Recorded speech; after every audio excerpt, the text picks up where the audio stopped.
everybody. Jeff Salzman here, and welcome to the Daily Evolver. And a special welcome to those of you who are tuning in live and hanging in there because Tuesday, it looked like I blew you off, but I was actually here and I got all screwed up with the tech. But at any rate, it's good to be back and good to be with you. And today, I'm psyched to have my buddy and integral comrade in arms with me today, Corey DeVos, the editor-in-chief of Integral Life. Hey, dude. Hey, dude. How you doing? Oh, it's awesome to be here. Yeah, it's awesome to have you. It's like a return to source. Yeah. Well, you have, it's because of you and Integral Live, Integral Life being the big portal, Integral Live being your live webcast station. Yep. It's because of that that I do this live. I do it through that. And it's really been such a, really nice collaboration. So it really has. Really great to have you back on here. Yeah. Well, thanks for having me. And one of the reasons I wanted to have you back on here is because I think you're doing some really interesting stuff at Integral Life, and I want to do a fucking infomercial. Cool.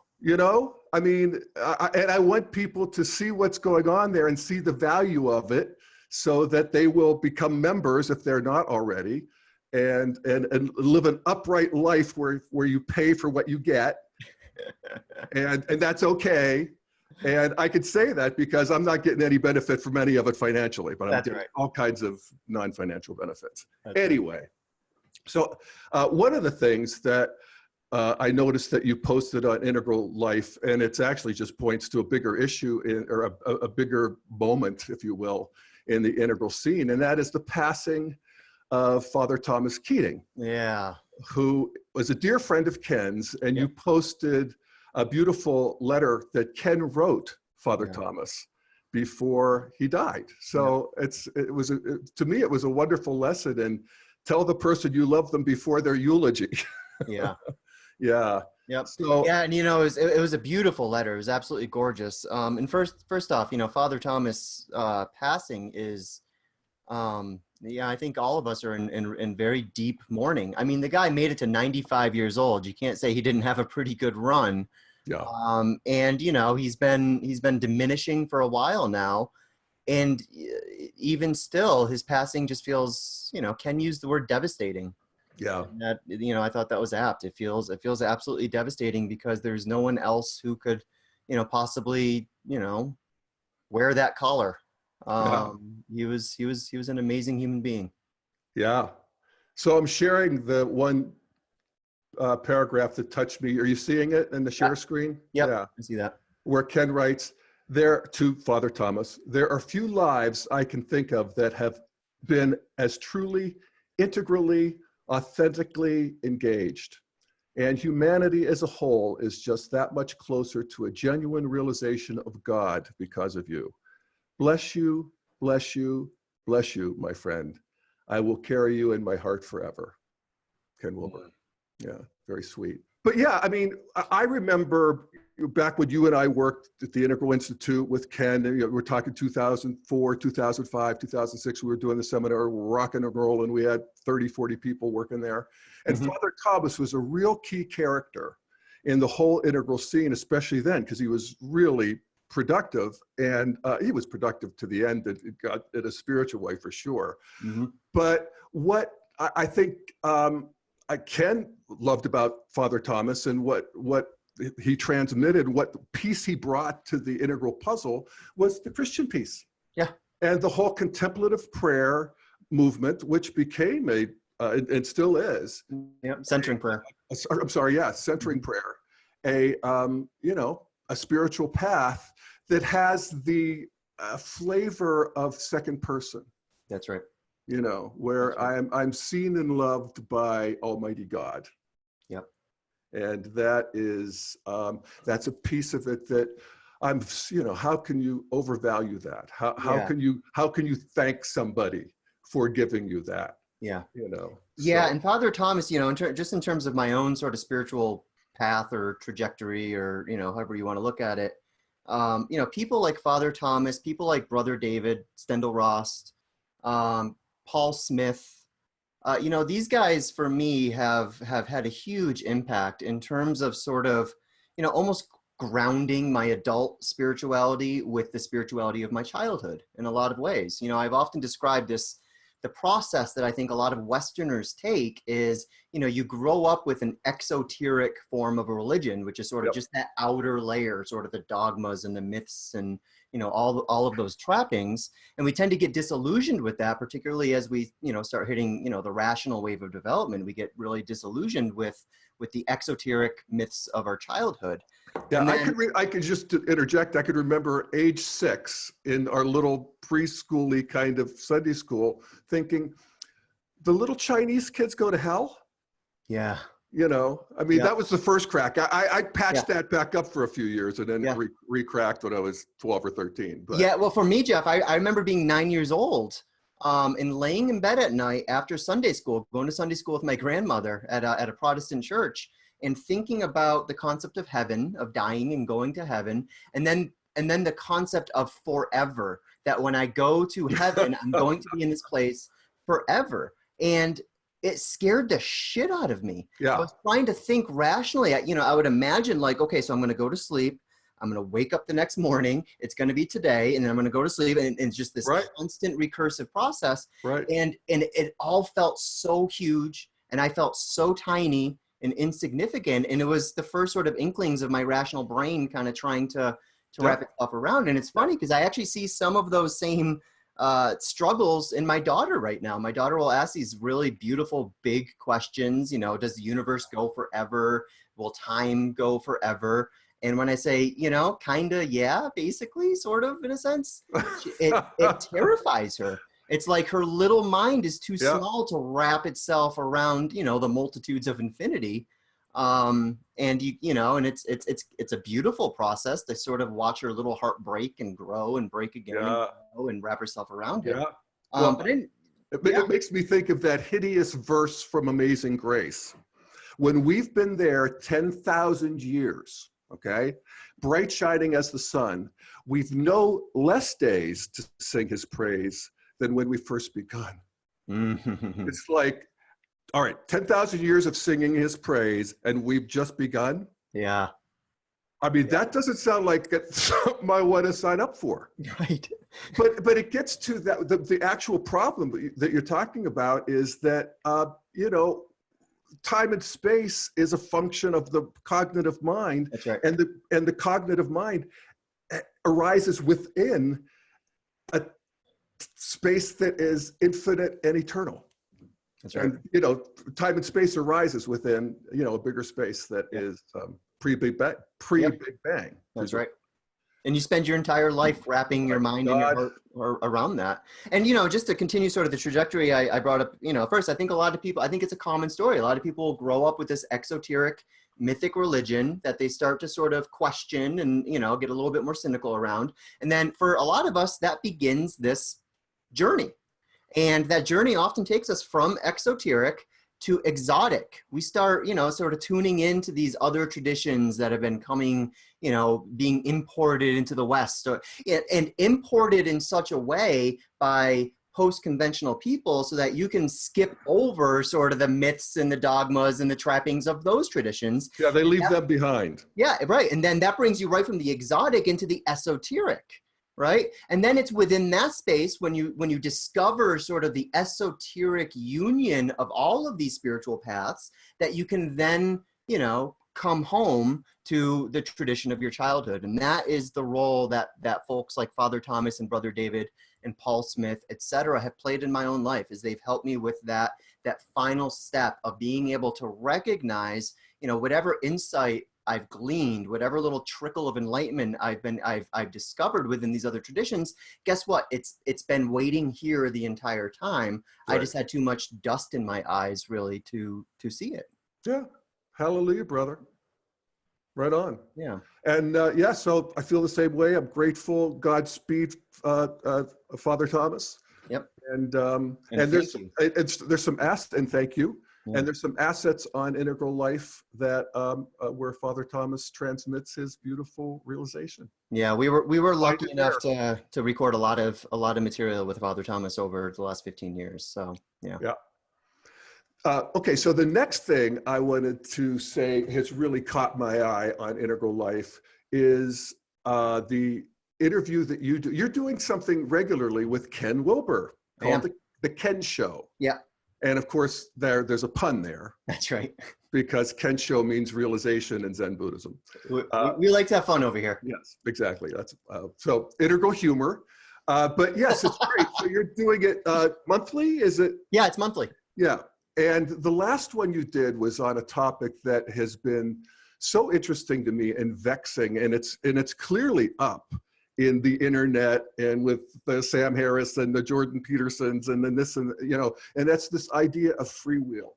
Free will. Yep. And are we agents of choice or are we slaves to determinism?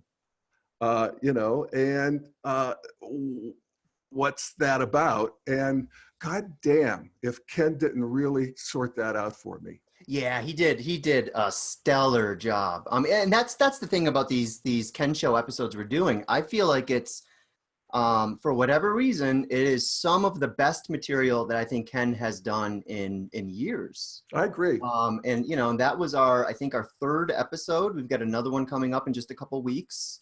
And yeah, it was fantastic. And we've still got some more installments that we're going to be rolling out. I'm going to release a clip tomorrow where Ken and I discuss whether or not there's any practices that we can do to sort of increase the power and the scope and the half-life of our creative choice, to cultivate free will. And then we're going to follow up on that with a really, really cool and fun conversation about things like fate and destiny and synchronicity and whether or not there's any room in the integral view for, a lot of these terms that tend to be soaked in either sort of mythic or new age kind of connotations. Can they still be useful conceptually for integralists? So that was a really, really cool discussion. Yeah. And then finally, a little segment about what free will looks like from the stage of enlightenment and post-enlightenment. Does it go away? Does it sort of vanish into a poof of smoke? Because Ken often talks about how effortless everything becomes when you hit that sort of non-dual realization. Well, free will is sort of defined by the capacity to effort towards something. So what, how exactly does that land? Really, really great conversation. Yeah, fantastic. And it's what integral can do. And it's so wonderful to see such a virtuoso performance in a way, because I've been listening to Sam Harris and I'm talking to Joe Rogan and I'm trying to sort it out. I think I might do an episode on it. And, as I guess I would have expected from Ken, an integral view sort of it doesn't sort of, it does. It includes both. It just teases it apart. Which part of our behavior and our being is automatic, is karmic. It's basically the result of cause and effect, and this whole cascade of cause and effect actually since the Big Bang. That's right. Right? Yep. And then what part of it is the creativity that actually is available to every moment, which is why the universe isn't just still a big blob. Yeah. And that there is something besides the second law of thermodynamics.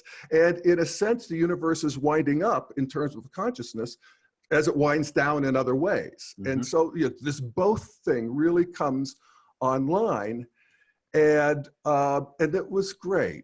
And I wanted to play a segment, if I might. Oh, cool. That I really liked. And you were great too, Corey. I mean, that's the other thing I want to say is that you brought Ken out in a way and also set the scene and set the frame, which I'm going to ask you to do actually in a minute, in the way that you did it. But this is what Ken had to say about this both and kind of thing. And it's right after he talks about Alfred North Whitehead, who's one of the philosophers certainly in the integral lineage. And that Whitehead says, in order to get a universe going at all, we need three things: the one, the many, and the creative advance into novelty. Yes. And so that's where we'll pick this up from Ken. Where he's taken by that third one, particularly the creative advance into novelty. So what we're going to do, is we're going to do this. for Whitehead, he had what he called three ultimates. These are three things that you had to have before you could even get a universe up and running. And the first one was just the one. Mhm. The next one was the many. And then the third one was what was so interesting, the creative advance into novelty. And that's such a brilliant thing to say, okay, this is inherent in the universe. Because if you actually sort of stand back and look at the direction of the overall universe and see, okay, which direction is that actually going? It's not winding down, it's winding up. Right. You get more and more complex entities, you get more and more self-organized entities. They have a greater degree of wholeness and unity. They have greater self-organization, and it appears greater consciousness. So that's unmistakable. You can't miss that. And so Whitehead simply said, right, that's the fundamental factor. And he's not getting that from the second law of thermodynamics. He's getting it from an absolutely obvious look at how evolution actually operates. Mm-hmm. Firing on all cylinders, man. Yeah, really true. Yep. Yeah. Yeah, so when you set up the interview, you talked about how did you put it? There was the two big categories of free will that we talk about. Yeah. So, when I asked the question, when I do these talks with Ken, because I've known Ken for a while, I try to anticipate what his response to a given question will be. And in order to sort of deepen things so that Ken doesn't feel like he has to give, an integral 101 kind of lesson, what I do is I try to bake some of those responses into the question itself, which is why it can take me like 15 minutes to ask a fucking question before he starts talking. But so I had the sense that in this conversation of free will, he would go to creativity, and he would go to the first person perspective of interiority, and how both of these are themselves baked into the universe. But when I thought about Ken, bringing out the classics in a certain kind of sense to talk about that, to me, it felt like those were necessary ingredients for free will, but not quite enough to result in free will. And those two things, again, Corey, being creativity, the creative advance into novelty. Okay, so every moment has a chance for something new to happen that has never appeared in the cosmos before. That's right. So that's the advance into novelty. Yep. And the other thing is interiority. Yep. And the fact that interiority goes all the way down. And, so this is largely a response to, a lot of the Richard Dawkins and, those types of guys who tend to reduce all of reality to third-person objects. And they see consciousness as this illusion of interiority that is sort of the byproduct of the chemicals that are, sloshing around between your ears. And, and Ken, I know, has a very different take on that. And it was within that frame that I wanted to have this discussion about. And let me just share something about this idea of interiority, and in a sense, consciousness, or real proto-consciousness that goes all the way down to atoms and quarks, so that they have little, Ken says you wouldn't want to say they have feelings, you wouldn't want to say they have consciousness in the way we think of it. I actually prefer to think that they do, that atoms have little tiny feelings and little tiny consciousnesses. But it's poetic. But so I'm watching this show that's on PBS called Closer to Truth, which is a great show, and I want to feature it at some point. But it's this philosopher, scientist, who goes around and talks to different philosophers about different philosophical issues. And so he's talking, I'm forgetting who it was, but it was one of these big guys, John Sears, I want to say, or something, who is talking about the pantheistic view, where that everything has consciousness. And he says, but that's obviously not true, because my belt buckle doesn't have consciousness. Right. And I thought, is that the level of understanding that you have of this? And the integral understanding of this, the holonic understanding of this, is that each of these building blocks that create everything. So That's right. Quarks to atoms, atoms to molecules, molecules to cells. These are the things that are the keepers of the, the interiors. That's right. And he's right. His belt buckle is not conscious. No, it's not. It's a bunch of things that are together, which Ken says it's a heap, not a whole. Yeah. Yep. A heap, HEAP, not a whole in terms of a series of nested holons. That's right. So that's a really important concept in integral theory. Yep. Yeah. Foundation. Yep. Yeah. So that's the thing that has some degree of creativity are the holons. That's right. So yeah. And I always think of the great quote by the great physicist Richard Feynman, who was talking about the movement of atoms. And he says the best way I could describe them is they're playful. Because nothing else, none of the physics makes sense. Yeah, playful atoms reminds me of frisky dirt. Yes, exactly. Yeah. All right, so that was good. Yep. And that is, that's part of the Ken Show, which is behind the paywall, which is why people should join Integral Life. And tell us about that. Ted, do a little overt infomercial for a second. Yeah, so if you join Integral Life today, you can get your first month for $1. That $1 will actually give you access to everything on the site. So all of Ken's content from the last 15 years. I mean, it's an astonishing amount of content. It's, I'll just say the same thing I always say. It's an embarrassment of riches. There's so much in there. There's so many gems. And I've always felt like, geez, man, any one of these presentations or dialogues or what have you could send someone's life off in a completely different direction.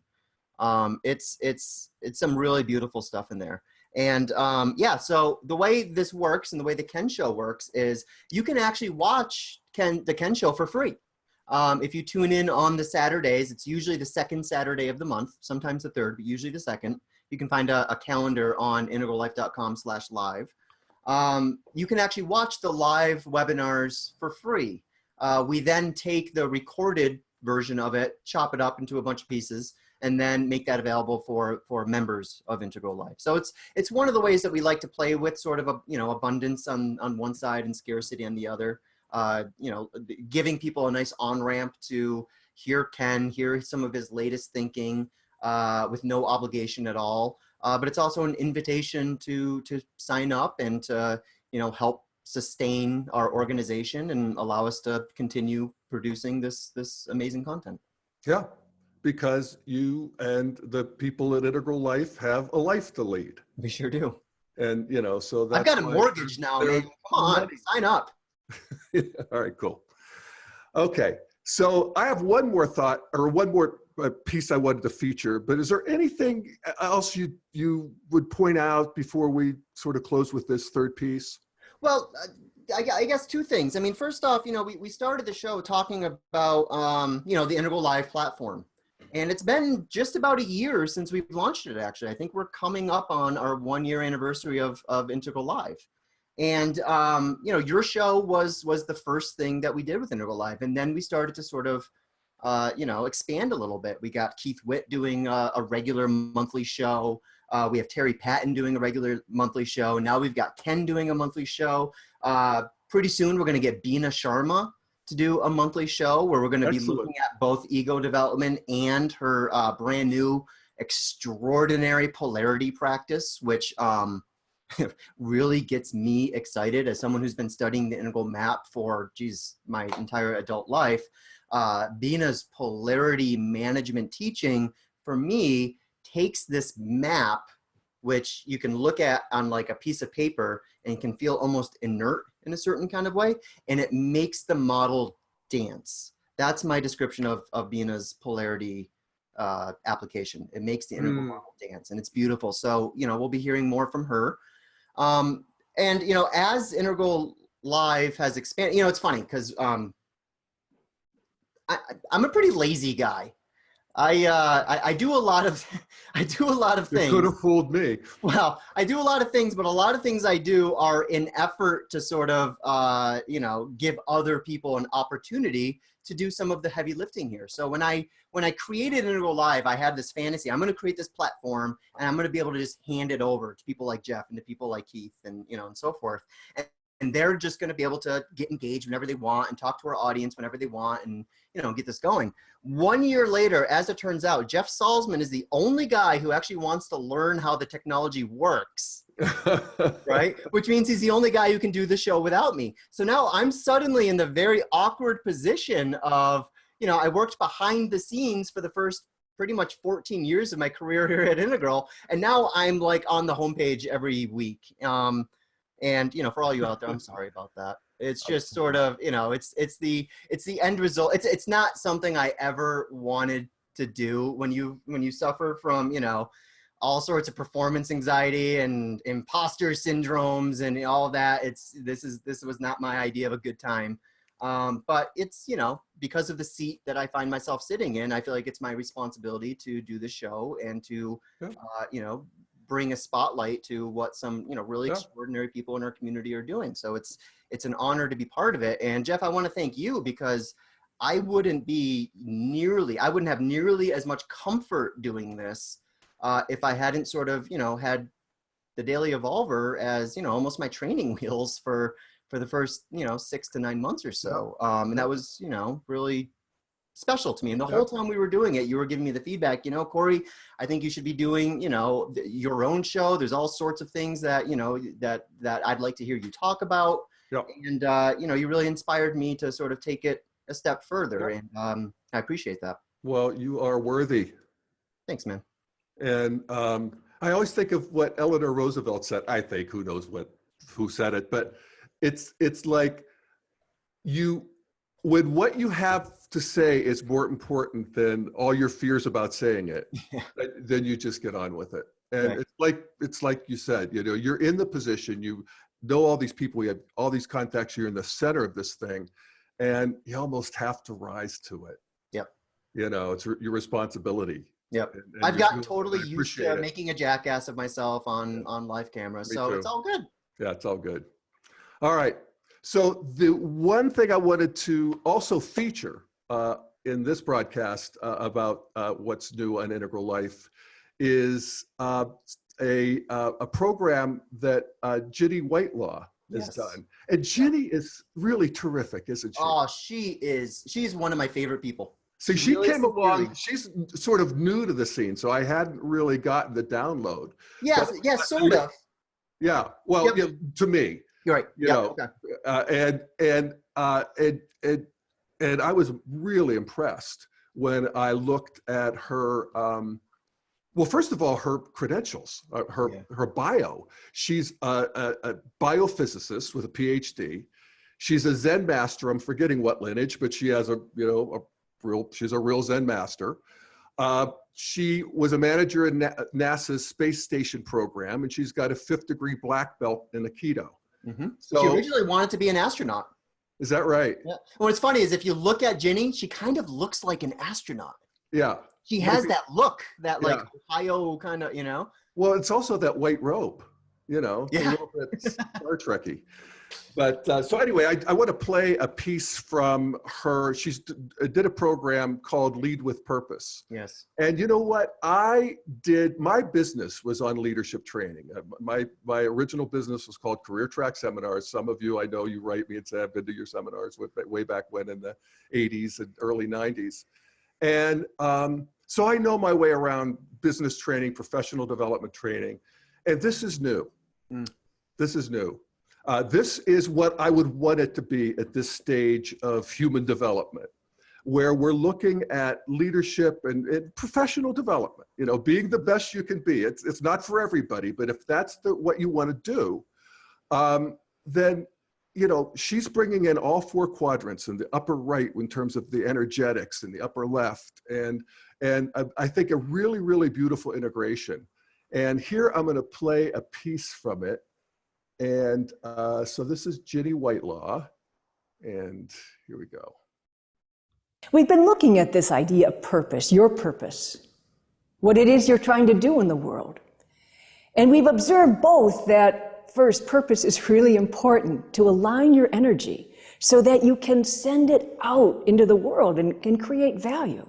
That's our definition of leadership, your authentic self-expression that creates value. On the other hand, we know that the world isn't always accommodating of our purposes. It's a very fast-moving, complex, chaotic world, and sometimes it doesn't honor our agenda. So it's important that we can both have that clear intention and not get stuck, that we can be resilient and agile.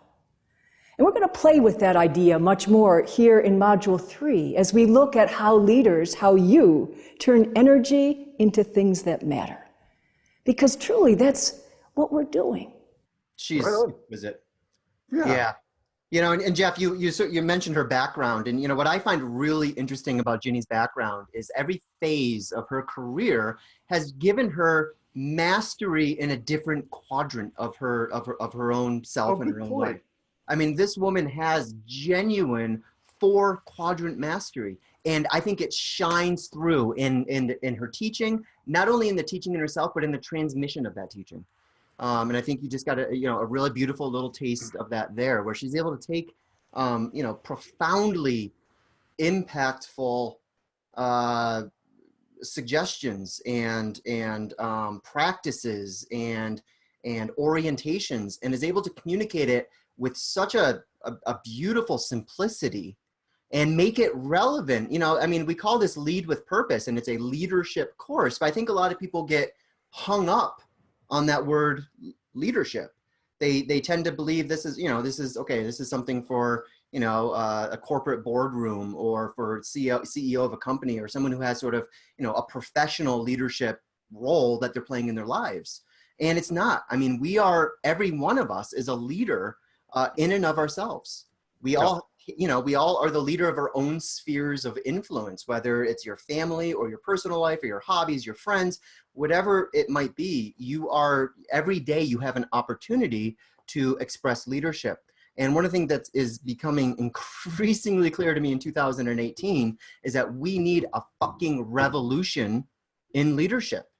And it needs to come from all of us. And I think that, what we were able to create with Ginny offers a leverage point. Yeah, I do too. Yeah. The thing that I love about her sort of thesis is that your authentic self-expression is what creates value, and that we want to get in the groove of that and have intention around that without getting stuck. And it's that always that thing about passion and non-attachment. And how could you have both of those at the same time? And she really has I think a beautiful transmission of that. Yep, absolutely. And we just released a practice with her. It's an extended excerpt from the course. We have it on the practice page, the Integral Life practice page on Integral Life, of Ginny teaching what she calls the 4 energies. And this is almost a typology of our immune system. There are 4 different ways that we can sort of both take on and transmit energy. And she teaches, how, there are these 4 sort of, fundamental types of energetic posture, maybe you could say. And all of us tend to have one that we rely on, oftentimes over-rely on. It becomes native to us. And then usually there's at least one of them that we're not quite so comfortable with. And what she demonstrates is if we have the capacity to freely exercise any 4 of these as is appropriate to sort of the situation, our ability to transmit confidence, to lead with confidence, to navigate the massive complexity that we're faced with, whether in our homes or at our jobs or, wherever you happen to be, is that much greater. And yeah, again, just she's an exquisite teacher. She's an even more exquisite human being. And I hope people, you know, check out that practice and, you know, really seriously consider signing up for the training. You know, because I think the other thing, Jeff, is I'm sure you're familiar with, a lot of the approaches to leadership tend to be, you know, sort of from here up. It's very cognitive. And, you know, Ginny's strength, I think, in this course is how she grounds all of this in the body. Right. I mean, it is an embodied leadership training. No, I mean, it's a fundamental integral principle that the upper right, so our individual exterior, our bodies, are not just flesh and blood. They're these series of energy bodies. I mean, there's all kinds of ways of slicing and dicing and mapping them out, but they're real. And, you know, to the degree that we can inhabit them and become conscious of them, become conscious of the energy bodies of other people, and there's a whole new world that opens up there. That's right. And she is a worthy transmitter. Yep. All right. Yep. Okay, my friend. Well, hey, Jeff, before we go, can I just mention one more thing? You bet. We are, what, 5 days away from the election on Tuesday. Yeah, And talk about a new a change in leadership, maybe. Yeah, hopefully. And the one thing I want to say is, if you're watching this right now, if you're the type of person who enjoys watching dorks like Jeff and I, well, dorks like me talking to awesome people like Jeff, if you're that type of person, I really hope you are taking it as an imperative to show up and vote on Tuesday. You know, one of the things I've been thinking a lot about, Jeff, is, you know, in 2016, I'm not going to cast any judgment on this. You know, you can be pro-Trump, you can be anti-Trump, what have you. But the simple fact is, in 2016, Donald Trump won with, what was it, 30,000 votes in the Electoral College spread across a handful of states. In the popular vote. That was the margin of his victory. He lost by 3 million votes, but that 30,000 votes in a handful of states was enough to give him the presidency. That was the tipping point. We have more than 30,000 people on the Integral Life mailing list, which shows how powerful your voice is and how necessary it is for you to use your voice and to show up on Tuesday or earlier if you're early voting. I don't care who you're voting for. Well, I kind of care who you're voting for, but not as much as I care about you showing up and fulfilling your civic obligation. I mean, take this seriously. Take this as a fundamental part of your own ongoing integral life practice. This is how we enact a better world together, or at least stave off a potentially really shitty world that could be right around the corner. And, but again, not casting judgments, vote for who you want, but just please vote. This is, I think, the most serious election of my lifetime. I am, you know, I'm just feeling a lot of gravity around this. And yeah, I hope everyone shows up and does their civic obligation. Amen, Brother Corey. Yeah, man. All right. I agree. And I've done my civic duty. Yeah, so baby. It went in the mail yesterday. So, all right. Thank you, folks. Again, integrallife.com. Corey DeVos, editor-in-chief. integrallive.com for the live stuff. And thank you so much for being part of it. Thanks for having me on, man. This has been a lot of fun. My great privilege. All righty. Thanks, folks. Bye. Bye-bye.